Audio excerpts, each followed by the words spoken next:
Hey, and welcome back to another exciting episode of Extra Features Podcast. Today we have an excellent film involving some great vampires, but I don't think I'm ruining anything there. I have the wonderful director here who's got a very long title, so we'll try to get it right. Sanguine Teeth on a Driftless Road. Woo! And I have director Austin Cochran here. Uh, So, Austin hey, Galante. pardon? Austin Galante. It doesn't say that on here. It says Austin. Yeah, got the wrong name on there. Oh, see, now he's just throwing me off because I only wrote down Austin in my notes. So, welcome either way. You have a very lengthy film here, and I want to get into this. I mean, it's long. There's nothing wrong with it being long. I think you get your whole story out. How much time did you shoot? Is what I want to get at. Start off. Well, let's see.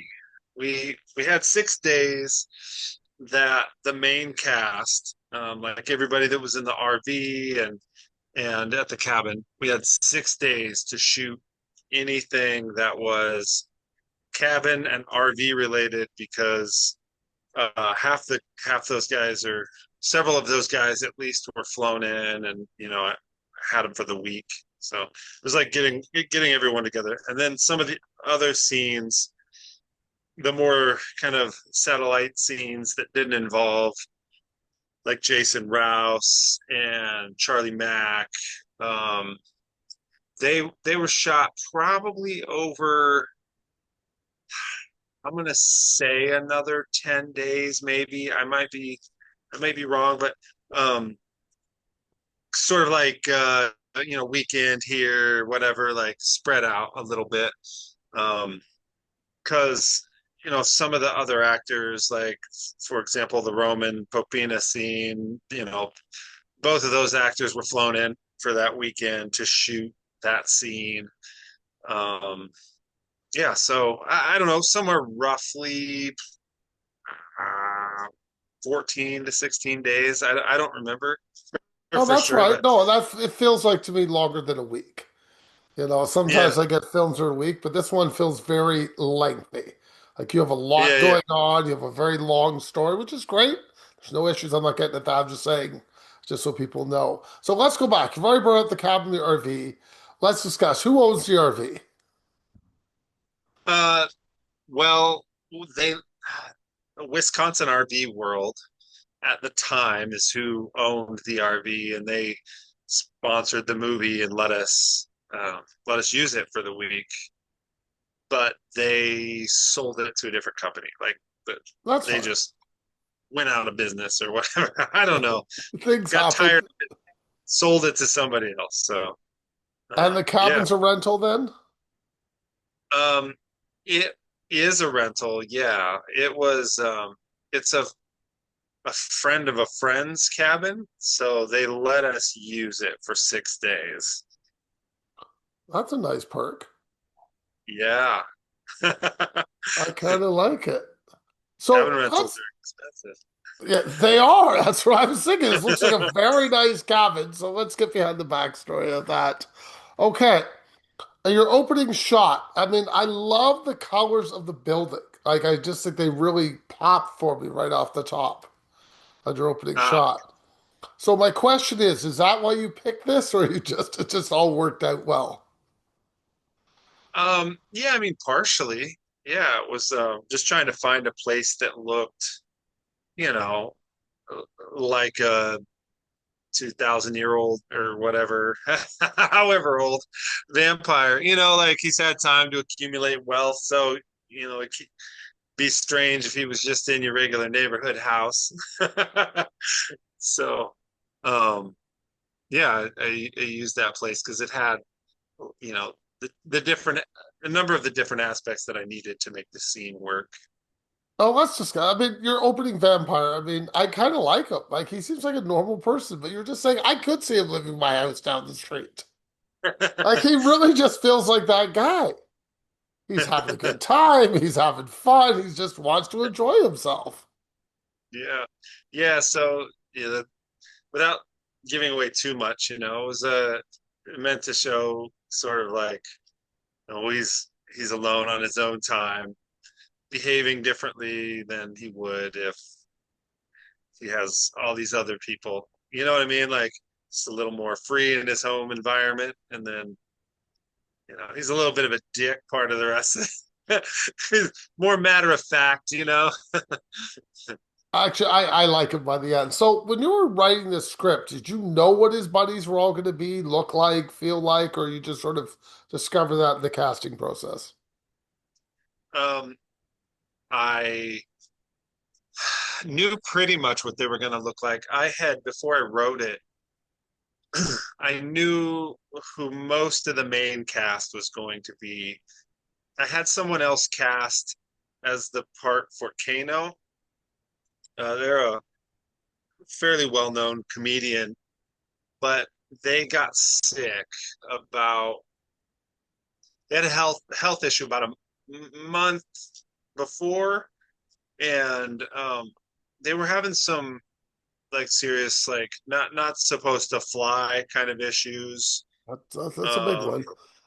yeah, and also like yeah, blood clot, right? Like so also not supposed to yeah, the fight scene would have been dangerous, right? So we just kind of both agreed like, hey, let's work together on the next one or whatever, and ended up casting somebody else for that part. And then I wrote Ricky Pete's part for Lavelle Crawford because he's the guy who plays Alamo, Juan Hooks.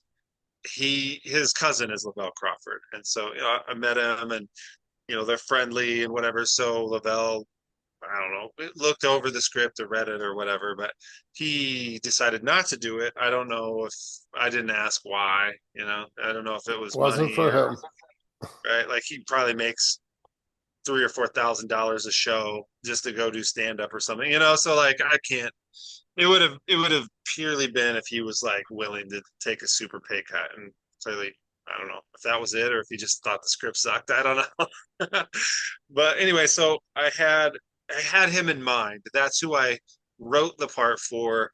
And then when he wouldn't do it, I basically kind of just went on a scouring the internet trip around IMDb and backstage and um, several places where people post their casting um, resumes and stuff like that. And I had Jason Rouse sent me several bigger black comedians, um, and they actually they were like, yeah, yeah, and then I just didn't get uh, No. an audition back from them. Like a month later, I got, hey, still like, no. But anyway, so I found Charlie Mack. I watched some of his. He had done some, I think, on green screen, and maybe one was just like in his apartment, but they were little skits that he had written, and he was like playing the parts of different characters, and um, so I ended up going. He sent an audition. He did a really nice job. So I had someone basically in mind, but then I had one when that fell through. I had to find a very large black man to replace him. I find your camaraderie between your actors phenomenal. They all seem to like each other, seem to be having a good time. This seems like a real boys' trip. Did you find that while shooting they were gelling really well? Yeah, yeah. So several of them are like longtime friends. Ah, One okay. Juan and I have been friends for 30 years or something. And, I've known and worked with Matt for probably like the last 4.5 years.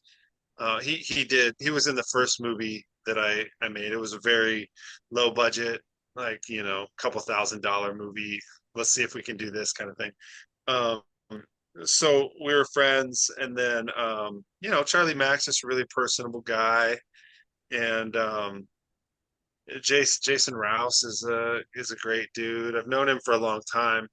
We got to be a lot better friends over the course of making the film, and he's also in the next two movies that I just got done shooting. But he's been a really good friend of Juan's for since Juan and I used to live out in L.A. like 15 years ago, I think probably now. and so Juan's known him and been good friends with him. So there's some friendships there, right? And then everyone got along really pretty well and had a good time. And they're all really good, charismatic actors. I think I myself agree. personally, I think that, and so they're playing off of each other. I think on screen really it comes off as natural. I think for the most part.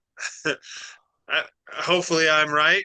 Yeah, you're good. You're totally good with me. On the bunny mask, where did that come from? Um, oh, I just ordered that offline. I found it online looking for something And silly for. who did the animation? Which animation are we talking about? I am sure, but after the bunny, I'm just going by my notes that I wrote down. I didn't write the scene with the animation in it. Don't worry about it. We Animation. can move on. The pool dance. I quite like the pool dance. Was that your choreography? Um, so that was my direction, not my choreography. That was me saying like, "Hey, I want you to do some sort of like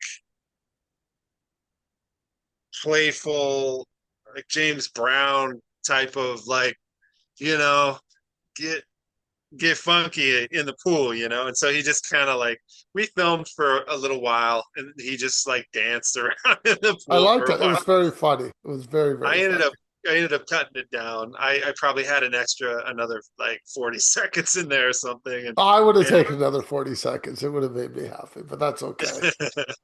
yeah. On the radio station, 93.1, the jam. Is there just a made up, obviously made up? Or is that No, a that's a real station. Yeah, really? yeah. I have no idea. I have to ask. I'm like, I like the name. I go, that's pretty cool. Maybe you made it up. Yeah, and the DJ there is a friend of mine as well. So he was in the scene. I wrote the scene like with him in mind to play the part. He did a small part in the first movie that I did too, and he's also in the next one. What a surprise. What a surprise! I like if I find people that I like that are nice, I like work with them. Why not? That's great. I would. Okay, when you bite people in the film, there's really not a lot of blood. Was there a reason for that? Um, n- Not other than just I didn't really think it was terribly necessary, right? Like there's enough blood to let you know that they're like drinking, right? Like it's not like pouring out of their face or anything. It wasn't meant to be like so in writing it, my goal was to try and figure out how to make the scene humorous over gross. You know what I mean? I do. So yeah, so like even though there's gore in some things, like it's not like super gory or whatever, and No, I didn't. not in any way. Yeah, yeah. So like you might have someone's head cut off, and it's a little bloody or whatever, but it's more about the humor of the dialogue than having like you know neck parts hanging out and stuff. Well, I just thought it was more of a comedy, is what you were going for. Like it's just a Yeah, fun comedy, like a buddy yeah, comedy almost. And they just yeah, yeah, happen to yeah, be vampires. And that's fine. There's yeah, nothing wrong with that. So you do take them to a bar location at one point. yeah, Now, whose bar is that? And did you actually take the RV there, is what I wanted to ask. yeah, yeah. It's a bar called Pork's Hilltop Bar. It's a small town. I believe that one is in DeSoto, Wisconsin. So the cabin is actually in DeSoto, Wisconsin, but it's like, out in the middle of nowhere. And then, I think we drove like 10 minutes into the town. The town is probably like 400 people or something. I don't know. Very small, very small. And that is, I think, the bar in that town. I don't know if there's another one or not. Pardon me, the town is right on the Mississippi River. And so I think, people pass through this little town quite a bit for fishing and boat trips and stuff like that. But yeah, they let us use it for a morning. So we basically, packed them, jumped in the RV, and drove to the bar, shot the scene, and went back. The cave. That is in Harmony, Minnesota. It's a cave called the Niagara Caves, and it's just a cave Okay, that's system. pawn shop. um, the antique mall is an antique mall called New Generations. That's also in Harmony, and it was sort of like so we that day was an extremely hard day to shoot because we went from packing up everything at the cabin. So we had stayed there all week. That was the last day of shooting. We packed up, everybody got in the RV. We had a follower truck that also had gear in it. Uh, Left early in the morning. I think got to the caves at like I want to say 7 or 8 in the morning. Shot the cave scene for about an hour or so. Then the antique mall was just like 5 minutes away or something. Drove there, shot that whole scene till like noon or something, and then we drove all the way back to Madison where we had another scene at like 4:30 or so in the afternoon. But when it was scheduled, like we had to fit it in somewhere, and we only had so much time, so that was the best way I could figure out how to schedule the shoot. And then originally there was another actress who was going to play the part of that girl who's hitchhiking, Yes. and she was going to be flying in from Vegas, and then she just like kind of flaked and whatever. But I had to be able to get back there for that day for because I needed those guys and her at the same time, so I couldn't just shoot it on a random day. But she ended up flaking, and I ended up working with a different girl. But Oh, so okay, there's a problem. So you've called the girl from Vegas. She's supposed to show up. She doesn't show up. How do you find your other girl that quickly? so it wasn't quite like that. About a so I had started to notice that she was being kind of not very I just, responsive. I've You, been there. you know what I mean? And like Totally certain do. certain certain people when they start to behave like that, you just kind of start to get this feeling like this doesn't feel right. And then I'd reached out again and been like, hey, have you taken care of this? And then about a week before she and in this time I was like, okay, this isn't Right. feeling right. So I reached out to someone else then, and I was like, hey, would you be willing to be a backup if this girl doesn't show up or whatever?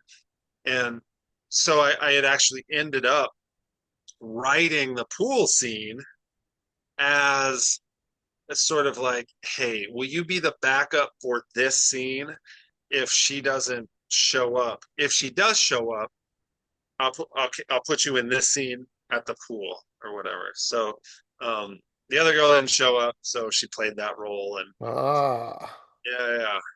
So yeah, so I ended up I actually added a couple of scenes after the script was entirely written because of like that situation, and then Jason Horton was supposed to fly in to play a different part, and it was the day that the FCC computers all crashed. oh yes, I do remember that. So and it was supposed to be in another city. Like we were going to shoot it in Des Moines, Iowa, which was like 5 hours away. So I'm like driving to Des Moines, Iowa, and I'm he's calling me and being like, I've been here since 6, and the computer, because nobody knows really fully what's going on, and like slowly people are getting more and more information, and eventually it was just like he'd been there for like 6 hours or something like that, and he was like, hey, I don't think I can just sit here and wait anymore, so I'm like, okay, well, how about if I just write a different scene and we have you come back a different day? And he was like, yeah, let's do that. Yeah, so it happens. We all have issues like that. Adding sound effects to things. How much fun was that? I mean, that's always kind of fun, like going through and being like, what will be good here, I do a lot of I do the Foley and the sound design and stuff for the film. So some parts are more fun than others, right? Like some parts you get to be really creative, and then some you get kind of stuck on and you're like, I don't really know what to do here. But yeah, it's fun. Well, what best about having a radio station is you get to play music. And there's lots of music in this film. So where's your music come from? Well, let's see. Some of the songs are old songs, but most of them are songs that I made. Um, I've been making music for like 30 years or something. So over the years, I've made a lot of songs. I used to be in a band called Bad Fathers, and I think we made like 3 albums or something, and kind Good of for you.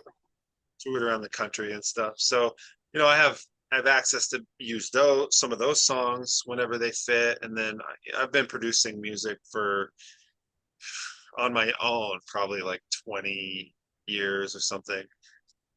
So I've kind of built a catalog of different songs that I've made, and then I've got a lot of stuff that's just sitting on hard drives where I'm like, this is kind of cool. I'm not sure what to do with it. So I've got, hundreds of songs that I can sort of pile through and yeah, let's try this. Yeah, So I like so it. so yeah, yeah. So I kind of get to do that.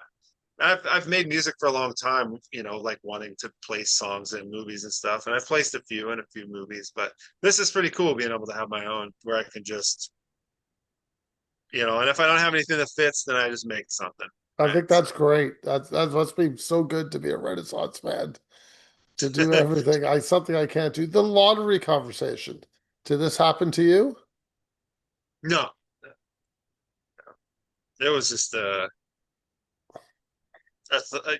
like a thought, right? Like sort of what if conversation. The comments on the washroom. How did you write them? Were Are they we there? are we talking about the bath the bathroom scene? In the bar, yes. There's Um, comments on the wall. Maybe you didn't even notice them. Comments on the wall. And you're talking about in the gas station?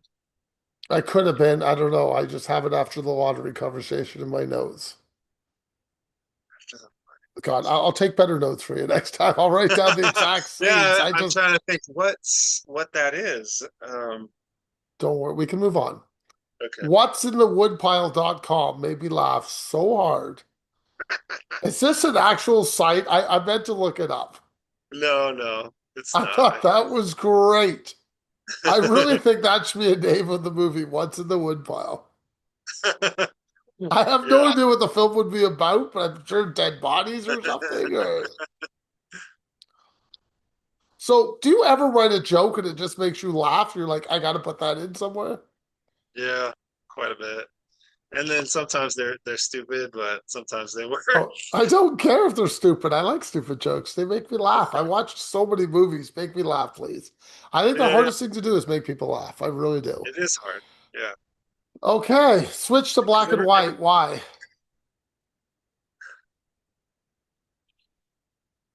It's near the end of the film. You do switch to black and white. um, I'm gonna write down scenes for you next time. The scene is gonna make it easier because I have switched to black. There must be a color switch at some point near the end. which scene is it? It's right near the end. It has to be. There has to be a switch to black and white. 'Cause I can just tell my notes where I am. Okay, next time you come on here, I promise you I'll make actual notes of where the scenes take place. Because that's weird. Like in the first movie I did, I have a full-on switch to black and white. Oh, okay, okay. When they're leaving the bar, I know what you're talking about. Okay.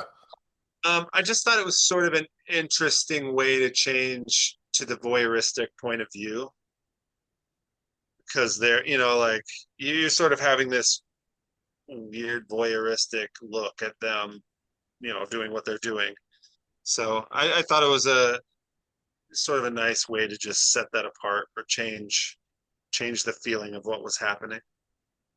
So when you're writing for this many characters, do you have a side draft or you just write? There's no sidebar with like maybe a character description I need them to get to here, or do you write scenes and then go to other scenes? I'm just interested because your film is very long and very, I wouldn't say condensed. I mean, it's a very full story. It's like almost a full weekend.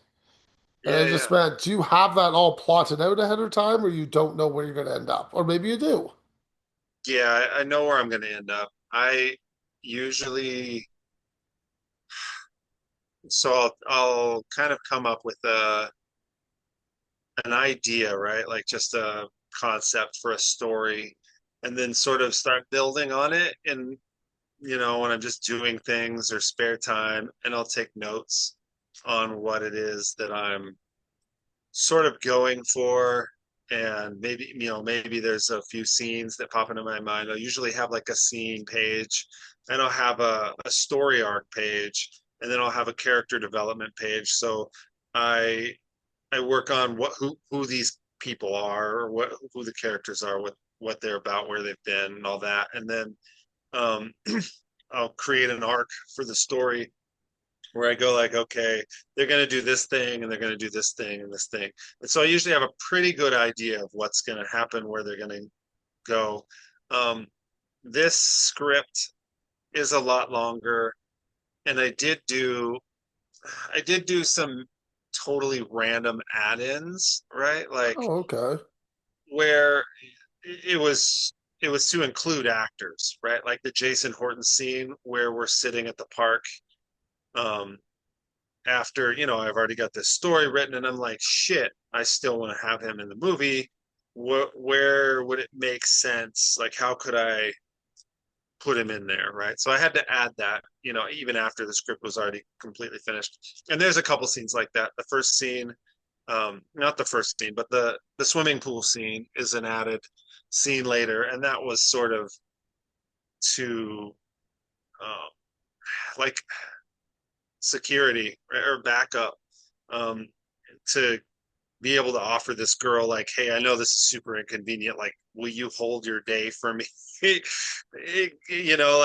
who wants to go on big movies? They pay you to do that generally. Yes, they'll I do. they'll put you on hold, and I don't have a budget for that, right? So to be able to offer her another part if that falls, if the other girl came through. So that was sort of like, I need to figure out something here to offer her. So I added, and there's a couple spots like that where, or just random things that came up where, um, you've got a script written, and you're like thinking about things. You go, oh my God, that would be hilarious. We should put that in there. Sometimes that shit happens, but I in the love in it. the in the new movies, there's a few spots like that where, um, like Jason Rouse is. I don't know if you've watched any of his stand-up comedy or not. I He's have he's not. he's a really funny comedian, but he's really crass, and like on set sometimes he'll just like, he's on the phone, you're talking, and you feel like you're getting a stand-up comedy Oh, I show love it. I love right? it. Like, so it's a lot of fun, but sometimes things are happening, and or something sparks, and you're like, hey, let's try this real quick. So some of that stuff happens where it's like, in that movie there is some improv, not a lot. It's usually like a few words at the end of an already pre-planned out dialogue. The one spot where I had left it completely open was in the antique mall. I write them into there. I write them having the conversation, and then I go, "All right, guys, have fun." So then we just kind of like let them roam around and say random shit, because you've got a few comedians just talking shit, I which, love it. if it didn't work out, it didn't work out. But there was some funny shit, so I left it in. No, there's some good stuff in there. Well, before I let you go, can I get your favorite film? Ooh, favorite, like all time favorite, or just like a film I really like. Whatever makes you happy. Hmm. I mean, there's a lot. um, I really like Monty Python's Holy Grail. One of my favorites. Absolutely amazing That's film. yeah. It's one of my favorites. Like, I like a lot of movies. Fifth Element, Carlito's Way. Um, I don't know. There's a lot. Perfect. Your favorite horror film? Favorite horror film that always kind of like catches me off guard. I like different horror films for different reasons. Like, Psycho is is really good. It's a neat thing to watch for what it was for the time, and I enjoy some of the pacing and how it was done. I don't know if it's my favorite, but I definitely think about it a lot. That's Um, fine. Keep the next one uh, for the next interview. Don't go any further. okay, We'll save it. And last one's easier. Favorite food? tacos. There you go. Tell me where they can find your projects, please. Sanguine Teeth on a Driftless Road is currently streaming on Fossum. It will be on Tubi in March. And then I've got another film that will be coming out this spring, and it should be, on Tubi and probably Fossum. Okay. Sanguine Teeth on a Driftless Road is the current movie that I just released, and What Have We Won will be coming out in, I don't know, 4 months or something, 3 months. Thank you for your time and have a great day. Thank you.